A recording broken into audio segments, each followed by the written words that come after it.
What's up, guys? This is Andrew Frezza and Melissa Dixon from Care Coach Lead, and today we're going to be talking about how to train and modify for pregnant clients.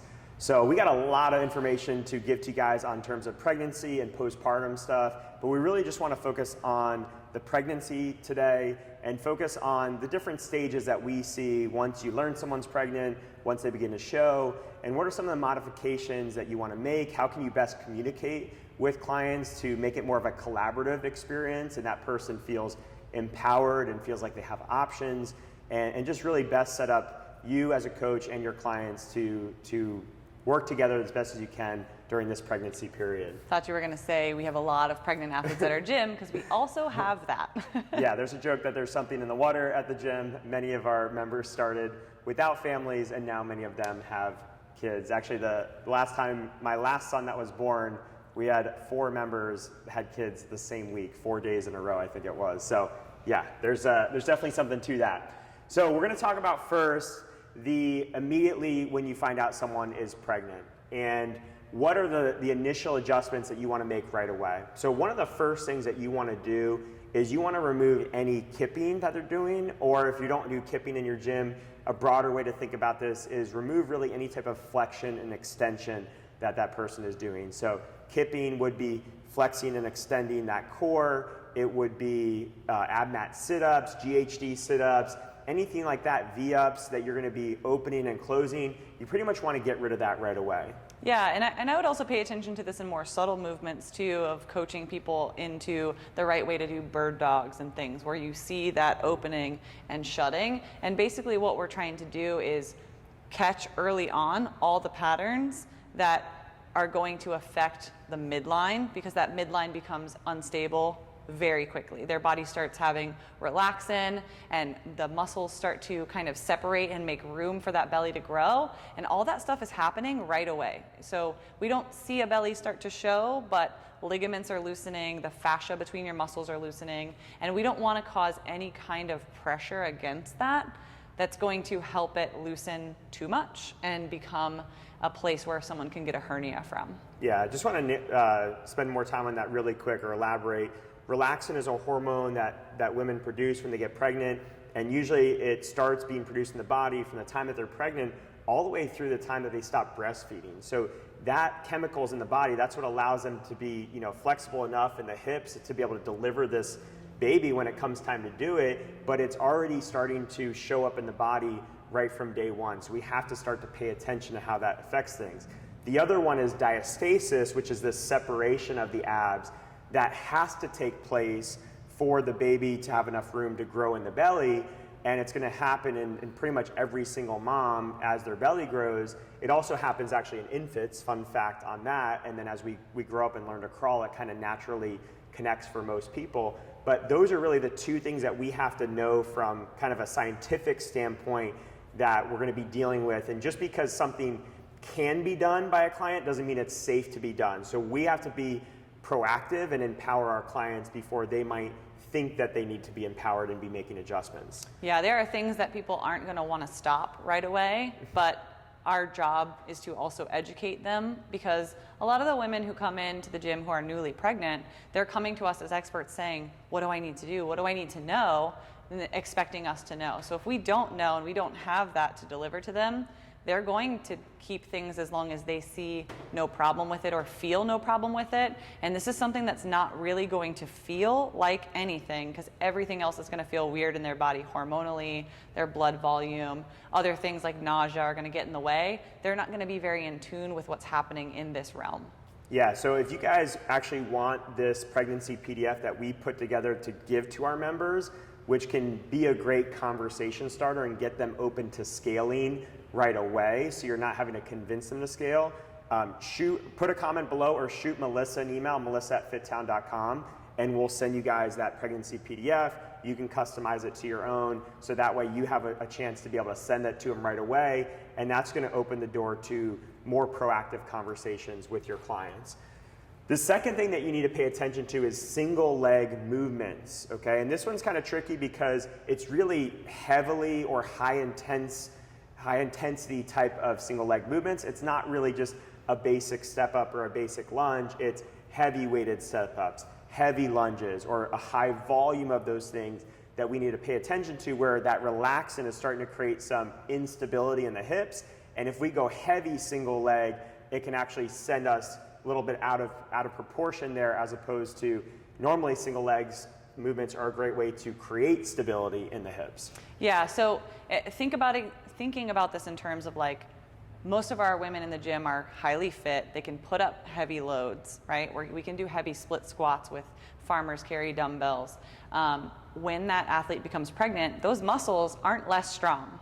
So they can do a lot of damage to their joints putting up those loads when it starts to relax ligament and tendon wise. So we don't want to put them in any kind of situation where they're going to be injured and have to sit and become sedentary and lose their fitness at a time where we really do want them moving. Doctors do want women to exercise through their pregnancy, but those kind of hip imbalances that we can create or the torque on those joints can add up into their back. We don't need them having back pain when their belly is about to grow and front load them. So things like that, the risk versus reward becomes very, very skewed.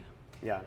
And then the last thing we'll talk about is safety risks, one of which is the heart rate, which I'll let Mel talk about. But the other part of that would be things like tall box jumps, rope climbs. That person, it's going to be different for everybody. You don't say, oh, you can't do rope climbs because you just found out you're pregnant 3 weeks ago and you're feeling great. That's that athlete's choice. But you also want to empower them to say, hey, something to consider is you may want to stop doing some tall box jumps, some rope climbs, just in case you did slip and fall. One, you might possibly cause damage to the baby in that pregnancy process, or you might just have a broken ankle or hurt your hip. And do you want to be out of commission in this really important stage of your life when you're about to go through a really difficult 9 months on your body? Yeah. So another one that comes to play in that safety risk realm in our gym is going inverted, going upside down into like a headstand or a handstand. And you may or may not do this in your gym, but there may be athletes who do this, and the blood pressure change becomes different when you are in the first trimester, when your hormones and your blood volume's increasing. So making sure that they understand or feel empowered to make their own decisions when it comes to safety early on, it sets you up in the realm of being able to coach them later when stuff starts getting in the way and stuff does truly start to feel unsafe. So my question when they come to me and they ask me, what do I need to know in my first, couple weeks, first couple months, is, continually ask yourself, does this still feel safe? Because it can change from day to day, and it can change from movement to movement, and it can take away things that you truly love, but we have to remember it's only temporary, and we have to remember that if it feels unsafe or in your heart you're saying something's off or something's not right, it's not worth it in terms of safety. So our priority is life, and if something is giving you that red flag, you have that mom's intuition, I probably shouldn't do this. It's a different conversation than, do you want to change this or do you want to modify this?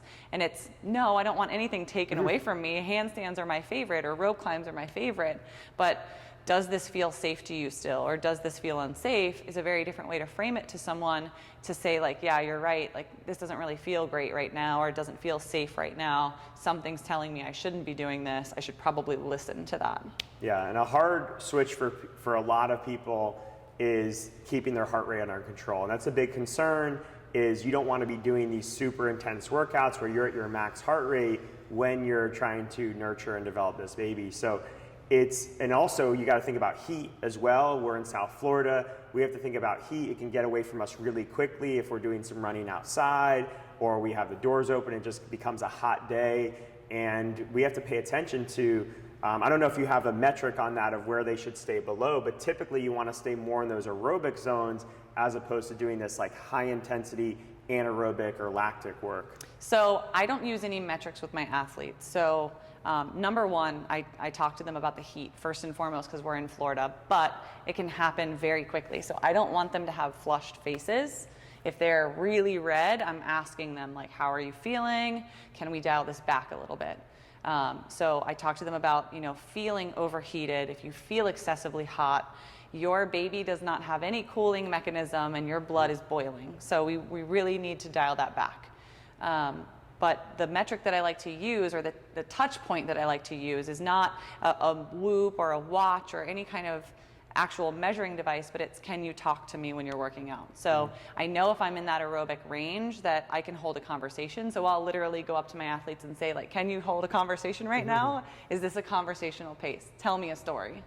And if they can't talk back to you without kind of collecting their breath for a second, say, you know, hey, I think we should dial this back, and be really open and honest with them, because especially in this first immediately pregnant phase, women are going through the I'm about to gain a lot of weight issue, and going through the I might feel great, I might have a lot of energy in reserve.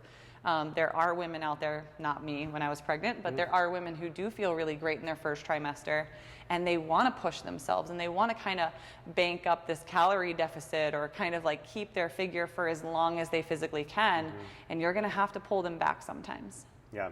All right, so let's talk about this second stage, which we're defining that is when the mom starts to show. And there's more than 2 stages to this. We're just kind of breaking it up into those 2 main categories, but is it a constant evolution throughout this? Actually, one of the things that I've probably heard the most is that first trimester is really tough for a lot of people. A lot of people have nausea there. The second trimester, they tend to hit a pretty good groove. They feel good. And then third trimester starts to get tough again, because you just have this extra weight that you're carrying. The baby just gets really heavy. It becomes really difficult to carry around. But as you're starting to show here, some different movements start to become a concern. So like burpees, if you're doing a burpee to the ground, that belly is going to be hitting the ground each time. So potentially switching to a no push-up burpee, or maybe an elevated push-up even, something that is just going to take that impact away. Yeah, a burpee is one of those things that usually gets taken away more in the later stages, because, you know, when you're early on pregnant, you've got a whole lot of fluid around that baby. So even if you have a little bump, it may still feel good. This is one of those where it's in the middle stages. I'm asking them, does this still feel safe to you? Does it create any weird kind of pressures or feedback that you don't feel is right? Because usually the mom knows when that burpee starts to feel uncomfortable. That's not as glaringly obvious as like watching the belly as it forms. So as soon as you're immediately pregnant, you might have a little tiny pooch or something that starts to show. But once it's like getting a little obvious, once that mom's less likely to hide it, usually when that pregnancy becomes publicly announced, because coaches usually find out first, and we've got to keep it under wraps for a little bit. But usually once they start telling people that they're pregnant, when it starts becoming undeniable and they're fitting in different clothes, we also want to recheck that midline. We want to make sure they're not having any coning. We want to make sure that they have a valley still when they're using ab exercises or dead bugs, or doing any kind of modifications in their hollow body work. Once that starts to happen, we're looking at, you know, okay, we need to keep everything stable. We're going into planks. We're going into non-dynamic movements for that midline. Yeah, I wanted to just touch on the coning thing so people kind of know what they're looking for. So typically you're going to see like a pretty round belly, like, you know, kind of like a beer belly, or, you know, pregnant belly. Like it's very round, it's very symmetrical, like a med ball. And when you have this coning shape, it could be kind of like this protruding through, or it could create more of like almost like a football shape, more of this like oval shape as opposed to round. And that's a sign that we're probably starting to do some damage to like those abdominal walls, maybe creating more diastasis than is necessary. Yeah, so even on a super pregnant belly, you should still see a valley in between the abdominal muscles, because even as those abs get pushed out. So diastasis, 100% of pregnant women are going to have ab separation.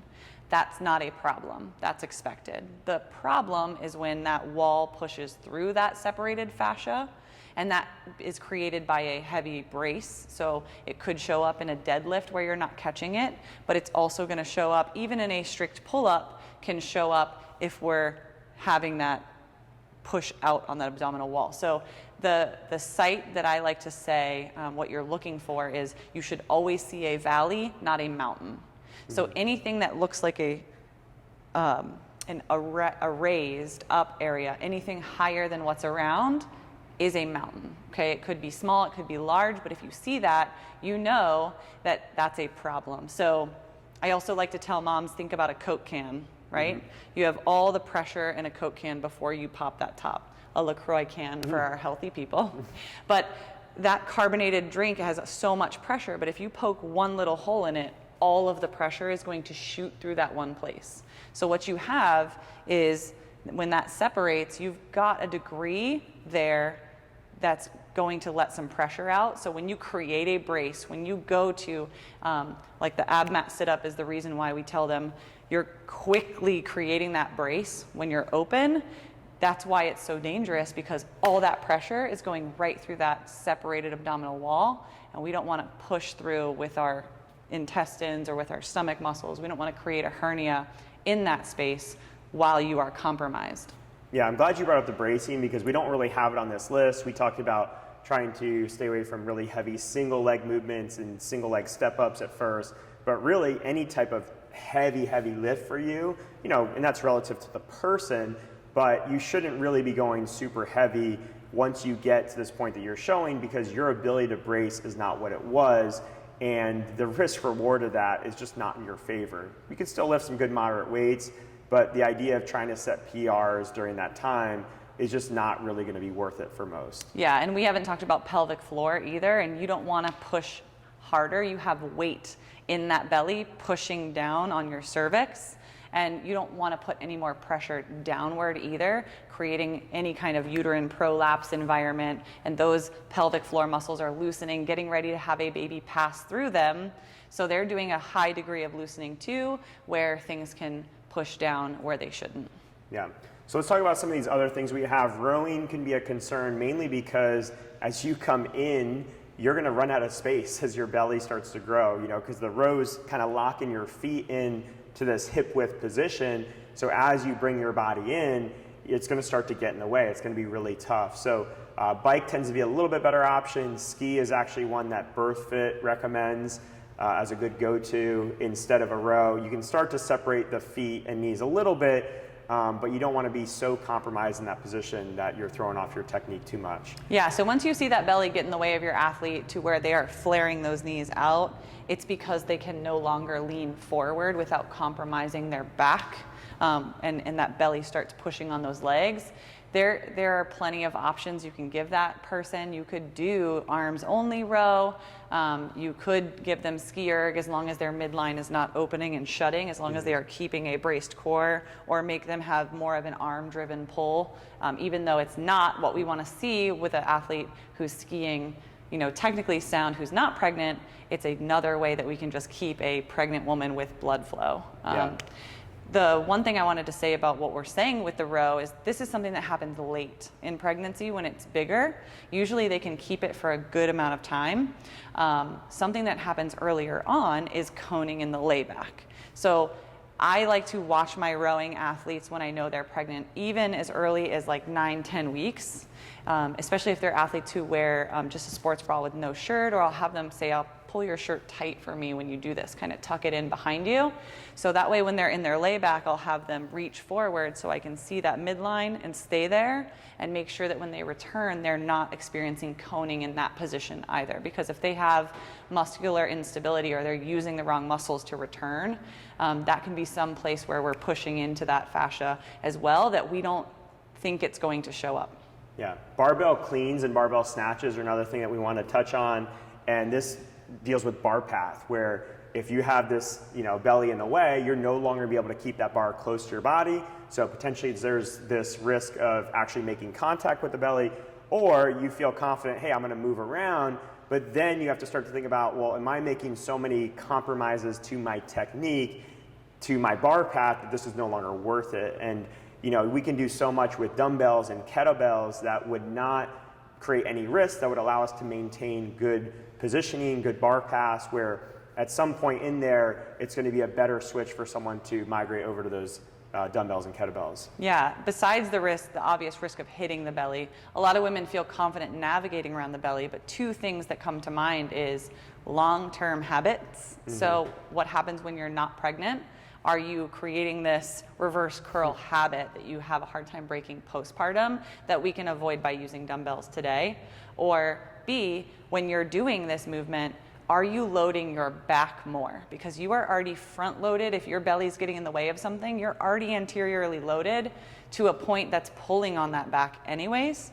So if we know if that bar travels outward any degree, it becomes exponentially heavier and it loads in the wrong places. So are we doing something that's going to hurt you more than help you when we can keep something closer to your midline? All right, let's talk about running and jumping. We don't have it on our list, but I know that that's something that can be tough. We talk about, is there a feeling of too much pressure or a discomfort and pressure that is starting to build up there?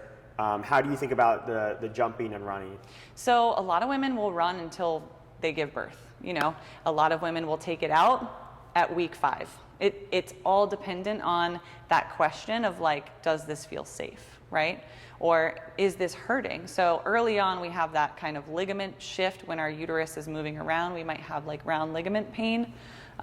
So there might be a little tweak or a feeling that's not natural that your athlete describes. And it's that, well, does it always happen? Does it feel unsafe? It's a conversational piece to me. That's how I treat it. So there are athletes who early on cannot run and then start running halfway through their pregnancy once their belly is more full and those ligaments don't feel as jostled and create pain in your system. Jumping is the same way. The biggest concern for both of those is that you're bounding and your pelvic floor is getting pressure put against it. So it seems counterintuitive, but later on in pregnancy that feels better because the baby can't really, it's held up in your hips and doesn't put as much pressure there for the jumping activities. But there are so many other things. By that time, you have so much more body weight on you. You might start having achy knees or achy hips that make you not want to run. So there are so many factors that go into it. Yes, it can be safe. Yes, it can be not safe. And it depends on the athlete. So it's one of those things that doesn't have a very defined yes or no. It's a conversation that you have to have with the athlete continually for all 9 months. Yeah, so let's talk about what moms can do, what expecting moms can do. And we've talked a lot about what they can't do. And I want to talk about like what are some good go-tos that we can almost always rely on. We always have to pay attention, check in with our athletes. But how do we keep, one of the things that we see is that we've removed so much that the variety is gone. It's no longer fun to work out. And where we can keep some of that variety, it's a great thing. So what comes to mind for me is with cardio movements, rowing showing up. It's an athlete that's chosen not to run, can't jump rope. Every time cardio shows up, they're always on the bike every single time. And they feel like they're biking 6 days a week. Well, we can do stuff with the sled. We can do sled drags and pulls. We can do some carry stuff as well, maybe some farmer's carries or some D-ball carries.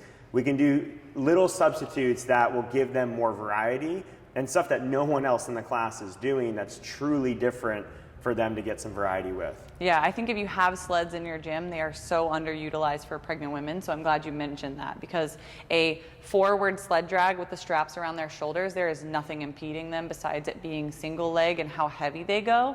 As long as that feels good to them, that's a great modification. Some kind of resistance with a fast-paced walk, right? So a D-ball shoulder carry and walking fast. Putting a little backpack with a plate on it and walking, a weighted walk. I mean, they're already weighted to some degree depending on how far along they are, but doing things like that, speed walking a 200 when the class is, doing an 800 meter sprint, great. Have them do the things that they feel like they're comfortable doing instead. Soccer taps instead of jump roping. The cardio stuff has so many limits, but it has so many potentials as well. The thing that I see the most is people getting stale in the ab movements. So our coaches getting kind of exhausted in their toolbox when it comes to like, you can no longer do a dead bug and we were having you do dead bugs instead of sit-ups. And that's where I think like working the obliques and keeping the abdominals and the back strong because they're loading that back so frequently. So making sure even early on that you're getting bird dogs, that you're getting bear crawls, that you're getting, and bear crawl being low bear, not high bear where it's more of an inverted move. Dumbbell pull-throughs in a low bear position. Yeah. Side planks. Side planks, oblique standing side crunches. Side crunches, yep. Farmer's carries, unilateral farmer's carries, overhead carries, front rack carries, all of these things that are going to challenge that core and keep them walking and moving. Can be cardio for some of the carry things, but it can be a lot of core work as well. Even if there's just a standing hold in something instead of a D-ball where you're really compressing the aorta and you don't want to impede blood flow as much or put pressure on the heart, we can do that front rack hold instead and keep them out of that danger zone. Yeah.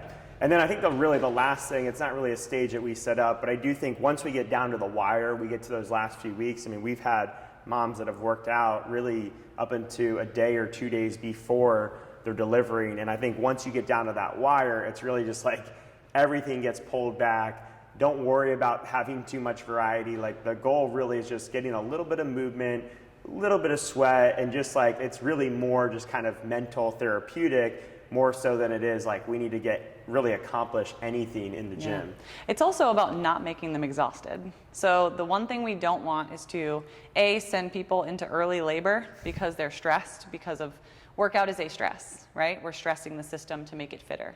But B, we don't want them to go into labor and delivery feeling like they did a hard workout, right? So worst case scenario, today's the day they go into labor and it's 4 a.m., 5 a.m. in your gym and they're doing a workout because this is their workout time, and 9 p.m. is when they go into labor. That's going to be really hard on them. So we really want to just do something that's going to get their hormones adjusted, get their blood flow happening, increase that blood flow to the baby, and not super stress them out. Yeah, I thought you were going to say we didn't want them delivering in the gym, which we don't want that either. Also but that. We haven't had that problem yet, so we've done well in that department so far. Wow, fine wood. So let's wrap up with the safety risks in this bigger bellied environment. So once they're starting to show, or once they're later stages in their pregnancy, the safety risks of falling are still there, right? We don't necessarily want women box jumping when they have all that body weight. It's not that we care so much that they're hitting their shins. We do care, but we don't want them doing things to their joints that are really high impact. The one that's not as obvious is the lying, to me at least. When it comes to coaching athletes through lying exercises, there comes a point where it's not as safe for the baby to lie for prolonged periods of time, pressing on the aorta and restricting that blood flow. And moms don't really have a good barometer of if it is safe or not. And there's a lot of research too that says it's okay, that you can, but women won't feel comfortable with it.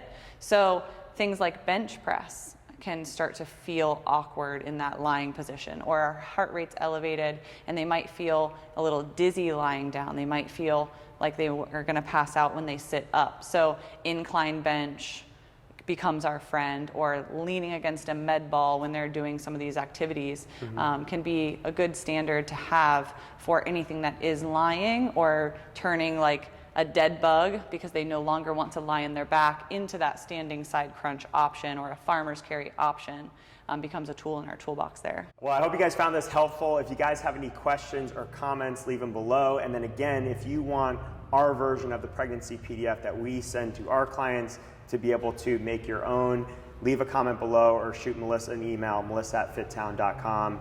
Thanks again for watching, and we'll see you in the next video.